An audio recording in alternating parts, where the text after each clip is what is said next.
Using the following steps, we will create an animated sequence for our house that will show all the features we've created, as well as a walkthrough around the house itself. The way this works is using scenes. Scenes are essentially snapshots of the screen as you're looking at it.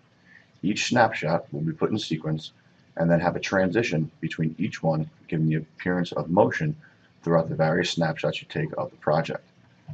To start this, we're going to need our Windows scenes layer, scenes window rather, and we'll want to have our layer window open as well, making sure that we have all the different layers of our drawing done correctly. Let's go ahead and hide the roof.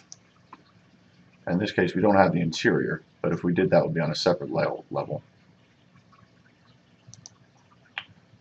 To start with our scenes, the first thing we must do is to get our picture, our drawing, and the angle we want. If I want to start my animation with this angle, I'll line it up, and I'll press the plus button to add a scene. You'll see the first scene pops up in the window with a small thumbnail as well as a tab over here in the top left corner. We don't have to name all of our scenes, but I'll name this one Start so that I know where I want to begin to sequence, even if the slides get out of order. With my first slide selected, I'm then going to move to a slightly different angle, back up the house a little bit, and take another snapshot for a scene. Next, I'll start to zoom in on the door and create another snapshot. Now I'm going to rotate myself up and over the top of the house to give an aerial view. And another snapshot. To the top, another. And now if I want to see into the house, instead of keeping the layer visible, for this I'm going to hide the layer and slowly zoom in,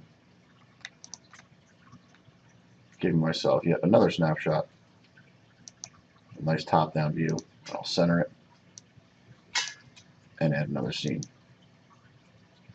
And maybe I'll turn around to the back and get another snapshot.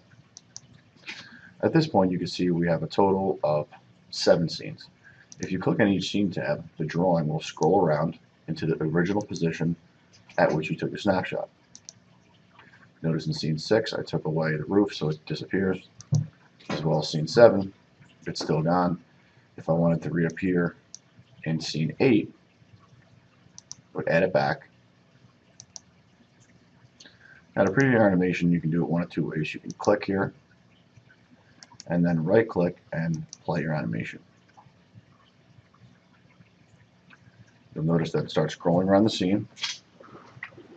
When it gets to the scene, it pauses, and then the transition between the two scenes takes over. You can change these two transition timings, which I'll show you in a moment.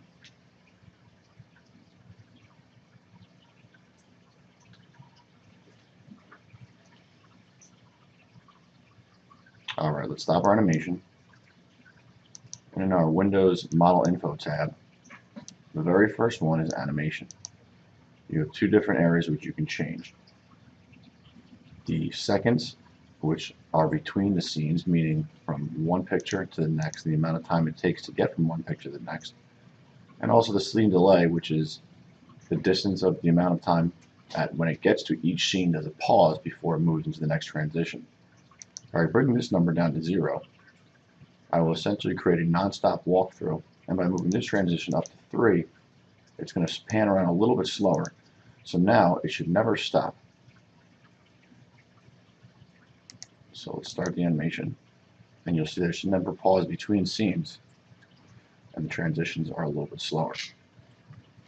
You can only set these at 1 speed throughout the entire animation, so play around with the numbers until you get them correct.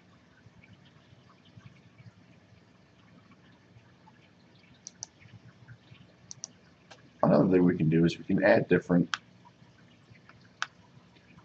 layers to get various looks as well. Say we wanted to come through the front door. I created a new scene here, and now I start to scroll into the front door slowly but surely and create another scene here. Maybe I want the door to go away so it looks like I'm walking into the house.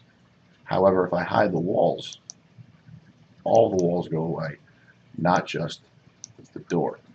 But we can fix this.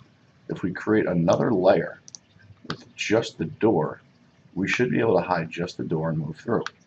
Now, yes, the door is already on the walls layer, but it is a group, so we can actually go into edit mode and select just the door itself. Now, if I create another layer and name this door, front door, I can now select it and move it to its own layer. So now if I hide the front door, just the front door goes away. If I hide the walls, will the front door leave? Yes, because it is on two individual layers. Now let's go back to scene 9 and scene 10. And for scene 11, we are going to hide the front door and zoom ourselves into the house and add another layer. Oops, not a layer, I'll press delete. Another scene. Alright, so from scene 9, let's see what this looks like.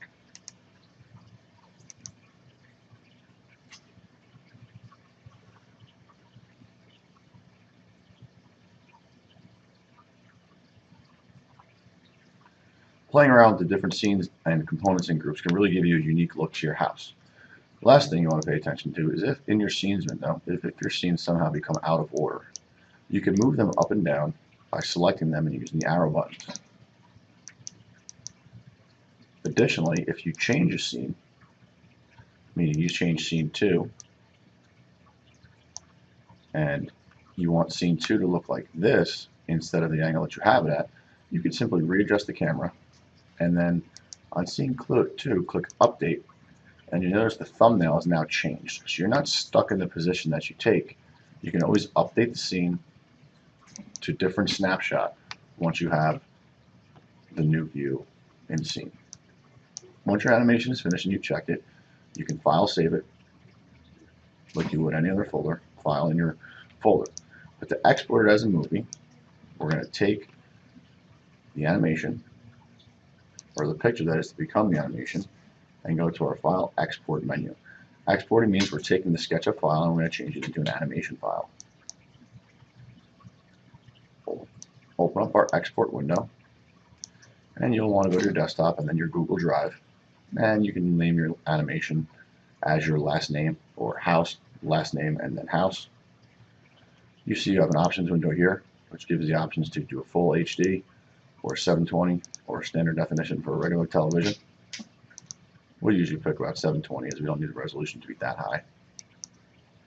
And once you're done, you'll press export, and depending on how long your animation, it will compile a video, and when finished, it'll be opened up in the VLC player.